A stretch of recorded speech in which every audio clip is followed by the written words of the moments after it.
মহারাজ ওষুধ সেবন করেন। তার মানে এই গুরু মহারাজ হচ্ছে ইসকনের একজন বাস্তব এবং উজ্জ্বল দৃষ্টান্ত।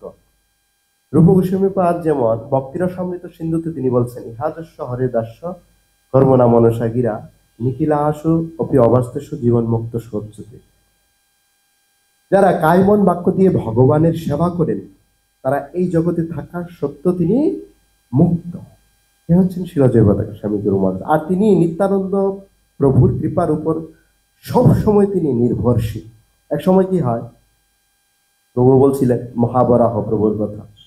এই মহাবরাহ প্রভু ছিল গুরু মহারাজের অত্যন্ত একনিষ্ঠ একজন সেবক। এই মহাবরাহ প্রভুকে এক সময় গুরু মহারাজ বলেন অন্য এক দেশে যাবেন, কেন?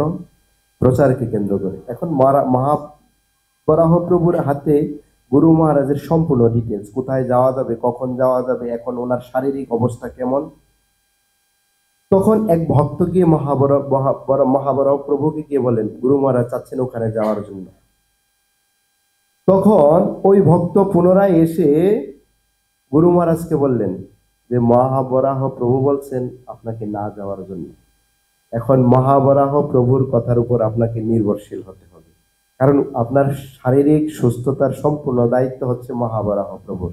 তখন গুরু মহারাজ অত্যন্ত ক্রোধান্বিত হয়ে বললেন, আমি মহাবরাহ প্রভুর উপর নির্ভরশীল নয়, আমি একমাত্র নির্ভরশীল হচ্ছে শ্রীমন নিত্যানন্দ প্রভুর উপর। আমি নিত্যানন্দ প্রভু ব্যতীত কারো উপর নির্ভরশীল নয়। এর রেগে ক্রোধান্বিত হয়ে তখন মহাবরাহ প্রভু, অবশ্য পরবর্তীতে গুরু মহারাজ কৃপা করেছিলেন মহাবরাহ প্রভুকে ওইদিকে আর নাই যায়। এই হচ্ছে গুরু মহারাজের মনোভাব, নিতাই কৃপা প্রদায়িনী। নিত্যানন্দ প্রভুর সম্পূর্ণ কৃপাবারি বর্ষণ করার জন্য তিনি এই জড়জগতে আসছেন, আর অন্য কোনো কারণ নেই। তিনি হচ্ছেন কি মুক্ত পুরুষ। শিলা প্রভুপাদ কি, শিলা গুরুদেব কি, এটা গৌর প্রেমানন্দে। আরেকটা কথা অ্যাড করে দিচ্ছি, এই শ্রীপাদ নরোত্তম প্রভু বলছিলেন বেশপূজা উপলক্ষে যে বিশেষ দিন 1 বছর পর পর। আমাদের আচার্যের বৃন্দরা বলে থাকেন যারা যথার্থ শিষ্য তারা 1 বছর পর পর বেশ পূজা গুরু মহারাজের করেন না, তারা প্রত্যেক দিন গুরুদেবের বেশ পূজা করেন। এটা কিভাবে হয়? যারা যথার্থ শিষ্য, যারা গুরুদেবের অনুশাসন মেনে চলেন, এইটাই হচ্ছে গুরু মহারাজের প্রকৃত বেশ পূজা।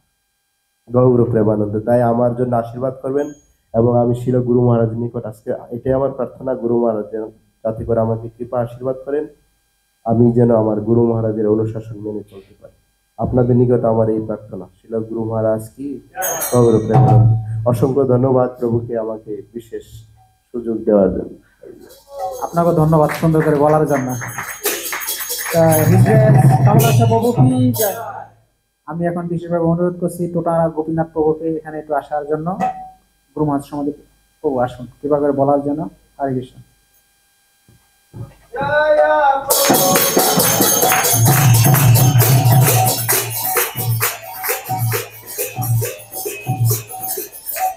হরে কৃষ্ণ।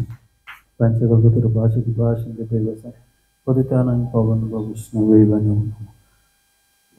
আসলে বলার মতো সাবাসের পয়সা নেই, ভয় করতেছে অনেক বৈষ্ণবীরা। আসলে গুরু মহারাজের সম্পর্কে বলার মতো আমার আসলে সেরকম যোগ্যতা বা ভক্তি নেই। তবুও বলবো যে আসলে বৈকুণ্ঠের যে মানুষগুলো দেখতে কেমন সেটা আকাঙ্ক্ষা থাকতে হয়। তো এই আসলে আমি যখন ইস্কন জগতে আসার পূর্বে গুরু মহারাজের নাম শুনেছি, কিন্তু দর্শন পাইনি। ভক্তি জীবন প্রায় 10-12 বছর হয়ে গেছে, কিন্তু গুরু মহারাজকে দর্শন করার অনেক প্রয়াস ছিল, কিন্তু আশা ছিল কবে দর্শন পাবো।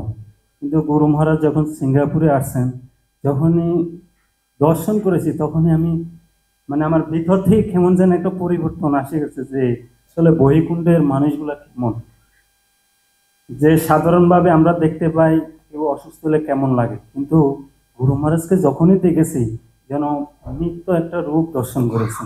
এটা আমার জন্য অত্যন্ত সৌভাগ্য যে আমি এমন একজন মহাত্মা গুরুদেবকে আমি দর্শন করে নিজের একটা অনুভূতি পেয়েছিলাম। কিছুদিন আগে আমি একটা স্বপ্ন দর্শন করলাম, দেখলাম যে গুরু মহারাজ আমি দেখতেছি তা আমি গুরু মহারাজকে বললাম, গুরু মহারাজ বর্তমানে যে কন্ডিশন সে সম্পর্কে, তখন বললো এটা হচ্ছে কলির যুগ, কলির যুগে অনেক কিছু হবে, কিন্তু তোমরা হরির নাম করে যাও, ভগবানের সেবা করে যাও, তাহলে সবই ঠিক হয়ে যাবে। গুরু মহারাজ কে তাই গৌর প্রেমানন্দে আমাদের সুযোগ দেওয়ার জন্য কর্তৃপক্ষকে ধন্যবাদ। আপনাকে অনেক ধন্যবাদ টোটা অভিনাথ। হরে কৃষ্ণ। যাই, আমি এখন অনুরোধ করব আমাদের অন্যতম গায়ক শিল্পী এবং বাজদর শিল্পী, অন্যতম আনন্দদায়ক শিল্পী, গায়ক শিল্পী সেই অমরিন্দ্র প্রভুকে আসার জন্য, এখানে কিছু বলার জন্য প্রভু আসুন।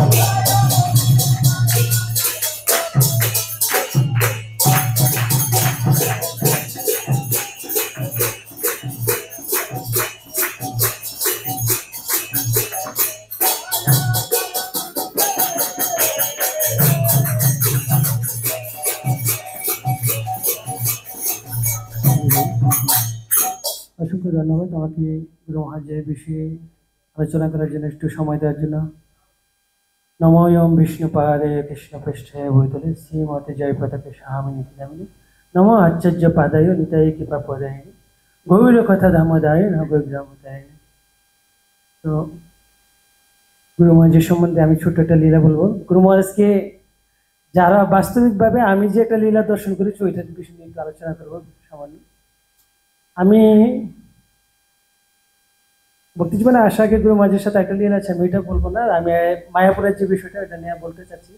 আমি যখন মায়াপুরে গেছিলাম তখন গুরু মহারাজে ভক্তরা মানে বলেছিলেন যে আজকে মায়াপুরের ছাদের উপরে শঙ্খ ভবন না ওইটা কি জানি ওইখানে ক্লাস প্রদান করবেন। তো সেই প্রত্যাশায় আমি গুরু মহারাজকে দর্শন করার জন্য ওইখানে যাই। গিয়ে দেখি জিরি জিরি জিরি বৃষ্টি পড়তেছেন এবং সবাই ওদের আগ্রহে বসে আছেন যে গুরু মহারাজ কখন আসবে, ওনার মুখ থেকে শ্রবণ করবেন।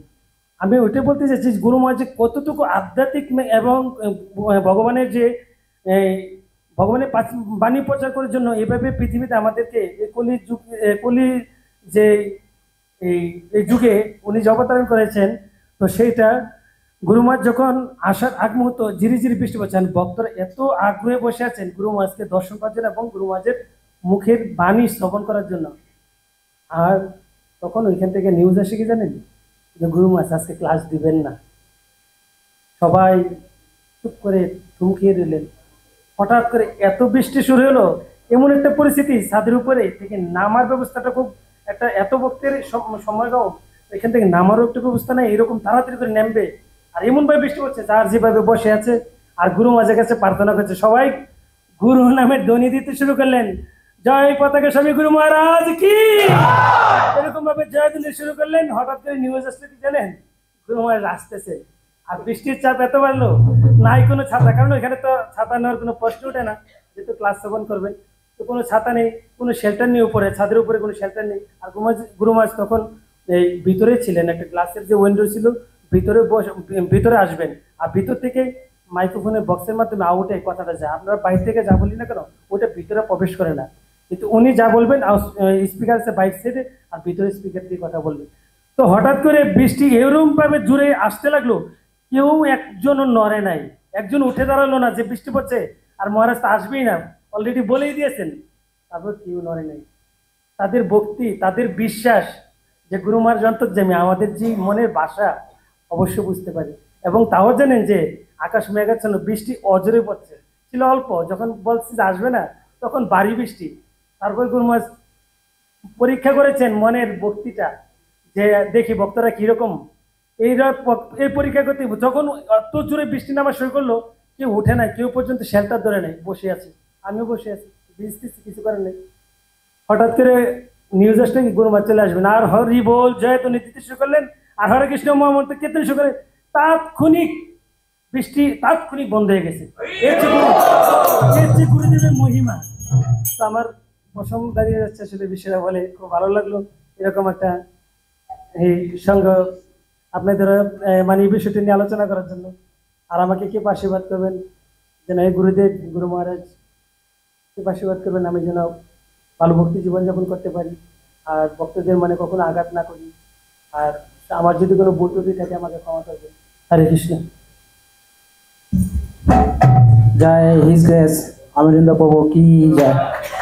আসলে প্রভুপাদ, আমাদের প্রভু খুব সুন্দরভাবে গুরু মহারাজের মহিমা কীর্তন করেছেন, আপনাকে অনেক ধন্যবাদ। তো আজকে আমরা এখানেই লাস্ট, আর পরেও সুযোগ দেওয়া যাবে না, সময় সাপেক্ষ। তো তার আগে আমি গুরু মহারাজের কাছে একটু ক্ষমা চাই। আপনারা যেভাবে সুন্দর করে বলেছেন আমি বলতে পারবো না, তারপরে একটু চেষ্টা করবো গুরু মহারাজের বলার জন্য। এই গুরুদেব, আপনার চরণে কোটি প্রণাম জ্ঞাপন করছি, কৃপা করে গ্রহণ করুন। আজ ব্যাসপূজায় আপনার উৎসবে থাকতে পেরে নিজেকে ধন্য মনে করছি। আর সবাই আপনার গুণকীর্তন করেছে, কৃপা করে তাদেরকে একটু আশীর্বাদ করবেন যাতে তারা সবাই ভক্তি জীবন করতে পারে। আমি গুরু মহারাজের জন্য একটা কবিতা আবৃত্তি করার জন্য চেষ্টা করবো, দেখি হয় কিনা। গুরুদেব, 9 এপ্রিল কামদা একাদশী মনে হয় যখন, কিভাবে কি করি আপনার বেশপূজা, বেহাল হই তখন। জীবনের হাল ধরিবার দেখি নাই তো আর কেউ, তুমি গুরুদেব পারো থামাতে উতাল হৃদয়ের ঢেউ। গুরুদেব, অনেক অজ্ঞান অন্ধকারে জন্মেছিলাম আমি, কিন্তু অনেক কৃপা ভারী বর্ষণে আমায় উদ্ধারিলা তুমি। নইলে হয়তো পড়ে থাকতাম অন্ধকার কারাগারে। জীবন গুরুদেব, আপনি ছাড়া এত কৃপা কে করিতে পারে? গুরুদেব, কৃপা করে স্বীকার করুন আমার কোটি প্রণাম, নাহি পারি পামর আমি করিতে আপনার সুনাম। বাংলার হৃদয় ছুঁয়ে যায় আজ আপনার আগমনে হে, পার হয়ে বাঁশের সাঁকো নগর গ্রামে কত পতিত উদ্ধারিলে। গুরুদেব, বাংলার ভাঙ্গা রাস্তা পার হয়ে আপনার আগমন, ভক্তি বিকাশ প্রভা বিষ্ণু ভক্তিচারু শুভক স্বামী আরো কত মহাজন। আপনি বিশ্ব প্রচারক জয়ের পতাকা আপনার হাতে, বিশ্ব জুড়ে সংকীর্তন প্রচারে আমায় রাখিবেন ওর সাথে। থাকিতে চাই আমি আপনার সুশীতল চরণ তলে, আনন্দ হবে হুঙ্কার দিবে দুহাত ওপরে যবে গৌরাঙ্গ বলে।